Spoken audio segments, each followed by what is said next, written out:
Bueno, Bernardo, vamos a continuar entonces con el tema pendiente. Dime de Punta Catalina, que es importante porque aquí se ha hablado mucho de Punta Catalina.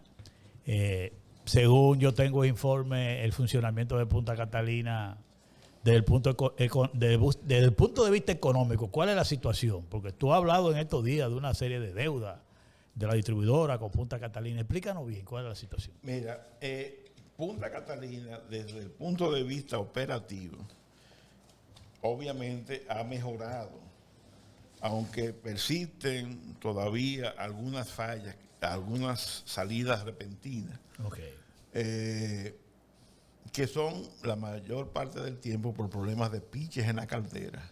Pero las autoridades de Punta Catalina siempre lo niegan, nunca hablan de piches. Y a pesar de que existe una amplia documentación oficial que siempre se filtra, donde ahí se descubren las causas reales que son de piche. Ahora, financieramente, Punta Catalina está bien, porque sigue generando alrededor de 250 millones de dólares de beneficios. Inclusive en estos días vi una nota de prensa, una información en la prensa escrita, que habían reducido los gastos corrientes este año. Pero el problema de Punta Catalina es que el principal enemigo de Punta Catalina en términos financieros es el propio gobierno. El gobierno. ¿Por qué? Porque el gobierno, no solamente con Punta Catalina, el gobierno... O sea, el gobierno... El Estado. Es el que más atenta contra Punta Catalina. Sí, y contra la empresa de transmisión y contra la empresa hidroeléctrica. Vamos a ver, explícanos eso. Bueno, pero... Aquí miren lo que dice Rafael Salazar, el administrador de GEI. De GEI, de la hidroeléctrica. Exacto, que las EDES le deben 18 mil millones de pesos. Eso aunque es del año pasado. Esa deuda está igual o peor. Eso es por generación de energía a través de la presa. Sí, exactamente. Que 18, se la venden a la distribuidora. 18 mil millones de pesos. 18 mil millones. ¿Son cuántos? 300 millones de dólares. Vamos a ver. Pero aquí yo tengo una certificación de Carmen Ortiz, que trabaja en Punta Catalina como representante de acceso a la información. La que cubre la parte de libre acceso a la información. Exactamente. Y ella le envía una carta a Geraldino González ante una solicitud periodista, de información pública. Y en esa comunicación ella certifica que en ese momento, que fue a final del 2024, la distribuidora le debían a Punta Catalina alrededor de 300 millones de dólares. Esta es la comunicación que está un poco en letra pequeña. A final del 2024. Sí, más o menos en noviembre fue o sea, que no se sabe lo que le debe este año. No, eso va a crecer. Eso es como la verdolaga, va a crecer. Y como los famosos espaguetis. O sea que las empresas distribuidoras que dirige Marrancini le debe a Punta Catalina, que él es el jefe de Punta Catalina. Que a él mismo se debe. Él mismo se debe. Pero 300 millones de dólares. 300. Le debe 300 a hidroeléctrica y le debe 100 millones a transmisión. Mientras 300 y 300, 600 más 100. 700 a las tres estatales. Pero las distribuidoras no le deben un centavo a los generadores privados. A los privados no. No, entonces, pero lo peor es que se sienten orondos y orgullosos de que al privado no le deben dinero, pero sí le deben al público. ¿Y por qué será eso, verdad? Porque tú sabes. ¿Y qué dirá el presidente de la República ante una cosa como esa? No sé. Porque no he oído nunca. Porque yo te voy a decir una cosa. Que le hayan preguntado sobre ese tema. Pero eso es grave. Obviamente yo entiendo que él tiene que estar al tanto de esa situación, porque en un país, ¿quién es la persona más informada? Pero tú sabes que a lo mejor el jefe del sector eléctrico, que es el señor Marrancini, que dirige a Punta Catalina y dirige toda la distribuidora, no le informa eso al presidente. Bueno, pero el presidente, los presidentes, y tú sabes que porque tú has sido un hombre de Estado, sí, claro, que ha estado cerca del presidente, que tiene mucha gente que le informa, que maneja información cruzada. Porque la gran interrogante es cómo tú le debes a las instituciones del Estado, en este caso Punta Catalina, EGI y la empresa de transmisión, tú le debes, estamos hablando 700 millones de dólares, y a los generadores privados tú no le debes nada. Y cuando en el pasado los generadores privados, a través de la Asociación Dominicana de la Industria Eléctrica, que es la entidad Sí. que los agrupa a todos los meses publicaban la deuda que le debía la distribuidora con ellos, y esa deuda no bajaba de 700 millones. Pero yo recuerdo que siempre hacían una crisis que generaban apagones porque no le pagaban. Bueno, pero además la publicaban. En estos 5 años, la ADIE no ha publicado un solo mes. Deuda, lo que significa que no le deben nada. No le deben nada. Lo que le deben es la deuda corriente, o sea que tú sabes que ellos presentan factura y Claro. le pagan dentro de 45 días.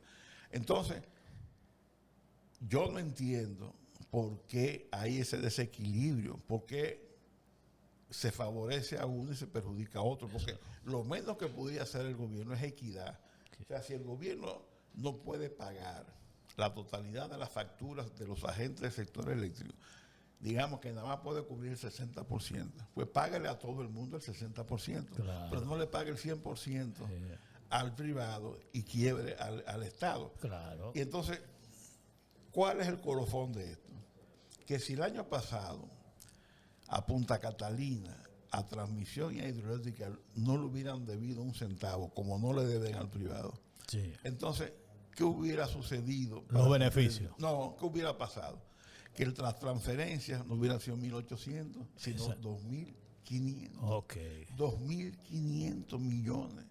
O sea, eso, si 1.800 era un récord, imagínate lo que son 2.500. Bueno. Y esta situación sigue todavía hoy día. Ahora, ¿qué hay detrás de eso? Tú sabes que este es un gobierno que tiene preferencia por lo privado. Desde que inició el gobierno, siempre ha habido intentos de entregar todo el sector eléctrico público al privado, pero la oposición de la sociedad, Lo ha impedido. acuérdate el fideicomiso de Punta Catalina, Sí, claro. que obligó que el presidente un domingo a las 8 de la noche tuviera que dar una locución y parar eso. Pero miren aquí unos titulares que, aunque son viejos, mantienen vigencia. Las sedes pasarán al sector privado. ¿Esa declaración de quién es? Eso fue una declaración de Sigmund Freud cuando estaba en APP. Ah, en Alianza Público-Privada, o sea, de este gobierno. Sí, claro, no, Sí. con todo este gobierno O sea, privatizará. O sea, que estaba en planes. Ojo, esto lo dijo al principio del gobierno. ¿Quién lo dijo? Lo dijo Macarrulla, Lisandro Macarrulla. Cuando era el ministro de la presidencia. Cuando era, exacto. Mírenlo aquí. Lo de Punta Catalina. Y nuestro amigo Rijo Presbot, El director de de presupuesto. presupuesto, que sigue siendo director de presupuesto. Está todavía ahí. ¿Qué dijo ahí? Que iban a vender GEI. Oye, la hidroeléctrica. Exactamente. Después reculó. Echó para atrás. Pues sí, después que le cayeron arriba, reculó. Eh, Entonces, pero no solo eso. Desde el 2020, no, perdón, desde el 2021, que fue el primer presupuesto que elaboró esta administración, se habían consignado en el presupuesto unos ingresos por venta de activos estatales de unos 1.500 millones de dólares. Bueno, sí. Y eso se mantuvo por lo menos hasta el 23. ¿Y de dónde, qué activo estatal tiene el Estado que pueda valer 1.500 millones de dólares? Muy sencillo. Las acciones del Estado en Itabo, en Jaina o Punta Catalina. Claro. O sea que Ahora, lo que pasa es que no se han atrevido. o sea que esas declaraciones y eso que tú dices de presupuesto revelaba que había el plan de privatizar. Pero Celso el año pasado dijo que las distribuidoras no van a ser vendidas, sino que se le van a entregar al sector privado. Pero yo creo que la forma como está siendo dirigido el sector eléctrico es una privatización indirecta. Bueno, entonces, Porque son todo el sector privado. bueno, exacto, pero no es lo mismo representar. No, claro, ya hacerlo formalmente. Privado, Claro. Sí. que ellos estén directamente. Pero mira esto, por ejemplo. Pero, Bernardo, con lo que tú estás diciendo, no hay esperanza de que los apagones cedan. Pero mira, porque el problema ahora es que con el Internet y con Google todo queda grabado. Eso sí. ¿A ti te suena Magín Díaz? ¿Eh? ¿Te suena el nombre? Claro que sí. No es asesor. Asesor. Era asesor de Punta Catalina. No, bueno, no, de Celso. De... Porque él tuvo con Celso cuando Celso fue administrador de CDE de 2009 al 2012. Era de los grandes funcionarios que tenía Celso, donde a él lo acompañaron en esa gestión Magín, Héctor Guiliani Cuni, nuestro amigo Jorge Reynoso, José Luis Acti, el que está ahora en Edesur. Ajá. Y Magín lo acaban de nombrar ¿dónde? En Hacienda. Ajá, mira lo que dijo Magín. ¿En qué tiempo dijo eso? No, el año pasado. ¿Pero qué es lo que dice Lelo? Léelo tú. Magín Díaz asegura que el sector eléctrico ha retrocedido en los últimos 4 años. Eso fue en junio 19 del año pasado, 2024. Exacto. ¿Y ahora qué dirá? No puede negarlo. No puede negarlo. Pero tú estás diciendo que Magín Díaz era asesor de César Mazzini en el gobierno de Leonel Fernández. Sí, yo estoy diciendo, eso está. No, pero qué bueno saberlo. No, pero eso está. Bien, eso está. Eso lo pueden buscar. No, está bien. ¿No? Y él, inclusive, yo recuerdo. Pero él estaba haciendo unos almuerzos. Pero ya en junio de 2024 no estaba Celso ahí todavía. ¿Quién? Sí, estaba ahí. Ahí estaba ahí. Porque Celso lo nombraron. Acuérdate que Celso está nombrado. ¿El 23? No, espérate. Celso está nombrado el 16 de agosto como vicepresidente ejecutivo del gabinete eléctrico. Exacto. En el 22, jefe de Punta Catalina. Y en enero del 24, presidente del CUET. De la distribuidora. O sea que ya cuando hace estas declaraciones, ya Celso era el zar. Pues entonces, pero déjame decir, oye, entonces cuando tú haces todo este análisis que tú dices... Imagínate, ahora ¿qué cargo ocupa? El ministro de Hacienda. Es el que tiene que ver con los fondos. Porque el jefe de presupuesto de Rijo Prevo. Pero mira esto. Esto es una cosa insólita. Aquí, esto es una declaración de este año de Celso, donde se siente orgulloso, porque han recuperado en el primer trimestre 102 millones de pesos por tema de las conexiones ilegales. Ajá. Y cuando tú multiplicas 102 millones de pesos, y que él mismo dice que a final de año piensan recuperar, las proyecciones son de 409 millones de dólares. ¿De dólares? De pesos. Pesos. ¿Cuánto de 409 millones de pesos? A 60 por 1, casi un poco menos de 7 millones de dólares. Imagínate. Pero fíjate lo que dice Celso, que su aspiración y el gran desafío que él tiene 500 en el 28. Recuperar 500 millones de dólares. O sea, que las transferencias nada más sean 500. Pero a ese ritmo que va... Exactamente. No llega ahí o sea, si tú calculas, si tú vienes de 1.800, el 24, y tú quieres llegar a 500, tú tienes que reducir 1.300 millones de dólares. Alrededor de 7 millones de dólares por año. No, te va a tomar, míralo aquí. Vuelve Colón y no termina. 192 años. Entonces ya, eso te dice a ti que el problema seguirá agravando y no hay solución. Entonces, con lo que tú dices de todo este análisis que tú concluyes diciendo de prácticamente el fracaso del sector eléctrico en esto, vamos a decir... Prácticamente no es un hecho. 4 años, pero para que no entiendan los amigos que están viéndonos. Pero no lo digo yo, mira quién es que lo dice. Magín Díaz lo dice. Porque en esa época él estaba en el banco, sí, ahora es... Y eso fue el año pasado. Exacto. Y ahora es, ¿verdad? El jefe de finanzas. No, el jefe de finanzas. De todo ello. No, espérate. De presupuesto. Espérate, no.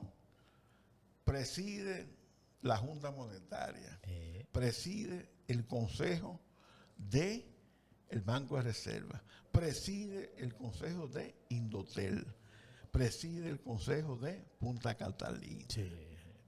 Y algunas firmas más. Pero vamos a ver si él puede hacer cambiar la situación que él denunciaba antes, ¿verdad? Porque vamos a ver. Pero mira... Él es un mago para producir dinero. Vamos a ver porque hay mucha expectativa con él ahí después que lo designaron. Las expectativas son de las reformas tributarias. Sí, que ya era hora, dijo, ¿verdad? Sí. Que va a ser consensuada. Vamos a ver. Pero ¿con quién se está reuniendo? Con los empresarios. Ajá. ¿Y quién representa a la sociedad? No hay porque la reforma que tuvieron que recular era cargándole todo el dado a la sociedad, aumentando o sea, colocando ITEVIS, que es un impuesto indirecto, a los productos que pero vamos a ver, al arroz, al pollo, a la carne. Pero vamos a ver cuál va a ser el proyecto que él va a proponer, porque es muy bueno teorizar y después venir con tener que ejecutar. Pero lo que te quiero decir con la descripción que tú haces del sector eléctrico, vamos a decir que esos funcionarios que están ahí han fracasado en el sector eléctrico. Pero no lo digo yo. Pero yo lo que quiero decir, yo lo que quiero decir, ¿y qué piensa el presidente de la República? ¿Dejarlo, continuar con ellos? Pero yo tengo que hacer una excepción de ese grupo de funcionarios. ¿Con quién? Con Martín Robles. No, eso es verdad. Porque Martín, a pesar de que le deben ese dinero y que ha tenido problemas con contratos, o sea, con contratistas en ejecución de proyectos de expansión de línea de transmisión, Martín ha ido cumpliendo. No, es porque ese ha funcionado. Exacto. Y ahí no hay ruido. Y además, transmisión tiene hoy día las pérdidas en el sistema de transmisión, que son las líneas que van desde las centrales de generación hasta las subestaciones, y de ahí se distribuyen a los consumidores finales. Esas pérdidas de transmisión son menos del 2%. Y eso es categoría clase mundial. Entonces a Martín hay que sacarlo de ese grupo. Y a mí no me sorprende eso, porque tú sabes que ya... Lo que pasa es que Martín viene de la CDE original, de la CDE vieja. Óyeme, para que tú veas cómo la cosa, la historia. En el 86, cuando pierde Jacobo Magluta las elecciones, en la transición Balaguer nombra a Roberto Saladín como jefe de una comisión que se reunía con todas las instituciones estatales recabando las informaciones, y hizo un informe que se llamó el informe Saladín, y en donde describía los hallazgos en cada área del Estado y las proyecciones para el 1987. En el área del sector eléctrico, ese informe decía que para 1987 las proyecciones eran que las pérdidas totales eran del 23%. Y las transferencias al sector eléctrico, que era un escándalo, 200 millones de pesos. Estamos hablando al 3.1, 60 millones de dólares. En esos tiempos. Pero eso era un escándalo. Y nosotros nos fuimos a la privatización y mira dónde para superar 60 millones de dólares. Terminamos en 2.500. Así es. Pero lo de Martín es verdad. Martín es la excepción del sector eléctrico, una buena gestión que nadie la puede cuestionar. Pero a nosotros no nos sorprende porque sabíamos Martín, que era un hombre Martín es de la vieja guardia. Bernardo, muchas gracias. Hemos terminado esta parte de la entrevista. Nos quedan otros temas del sector eléctrico. En otra ocasión vamos a hablar de la perspectiva de la generación, Manzanillo y todas esas cosas, pero lo vamos a dejar para otra entrevista. Yo te agradezco que haya estado con nosotros en esta segunda etapa del programa. Manzanillo, te voy a dejar un caramelito. ¿Cuál? El gobierno dice que va a entrar en enero. Y yo digo que va a entrar a finales del 26 o principios del 27. Porque para que esa central pueda transmitir la energía que produzca, necesita de la subestación de Guayubín, que dice Martín, que estará lista en el mejor escenario en el primer trimestre del 2026. Y después que esa estación esté lista, comienzan las pruebas. Y esas pruebas toman no menos de un año. La central va a estar lista, todos sus equipos, posiblemente a principios de enero o febrero, pero operando 24/7 en el mejor escenario final del 26 o principio del 27. Bueno, Bernardo, muchas gracias. Vamos a pausar y venimos con nuestra despedida en el programa. Así vamos.